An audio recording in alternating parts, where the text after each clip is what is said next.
খন্দকের এক শহীদ। খন্দক যুদ্ধ শুরু হয়ে গেছে।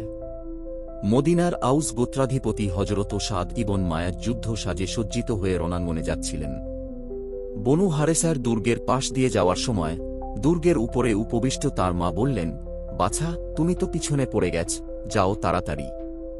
যুদ্ধের মধ্যেই মারাত্মকভাবে তীরবিদ্ধ হলেন মায়াজ। যুদ্ধক্ষেত্রে থাকার আর সম্ভব হল না। মহানবী সাল্লাল্লাহু আলাইহি ওয়াসাল্লাম তাকে তাড়াতাড়ি মসজিদের কাছে একটি তাঁবুতে নিয়ে এলেন। মায়াজ আর যুদ্ধে অংশ নিতে পারলেন না।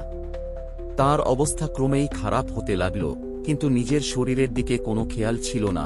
তার চিন্তা ছিল শুধু ইসলামের শত্রুদের বিরুদ্ধে যুদ্ধ করার ইচ্ছা।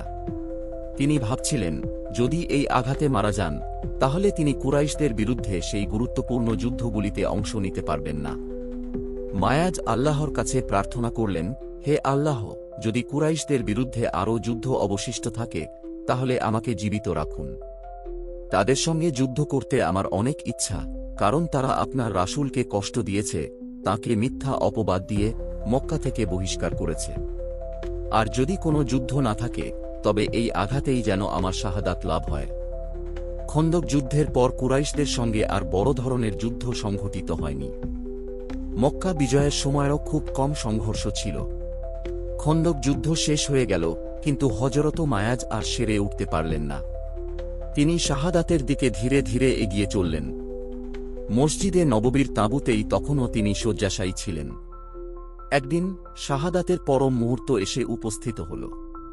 শেষ নিঃশ্বাস ত্যাগ করলেন হযরত মায়াজ। সংবাদ পেয়ে মহানবী সাল্লাল্লাহু আলাইহি ওয়াসাল্লাম ছুটে এসে তাঁর মাথা কোলে তুলে নিলেন।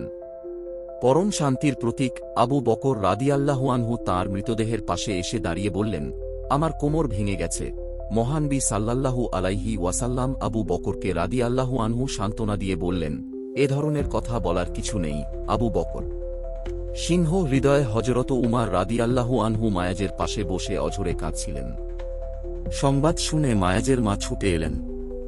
তার চোখে অশ্রু ছিল, কিন্তু মুখে তিনি বললেন, বীরত্ব, ধৈর্য ও দৃঢ়তার মধ্য দিয়ে সাদ সৌভাগ্যশালী হয়েছে।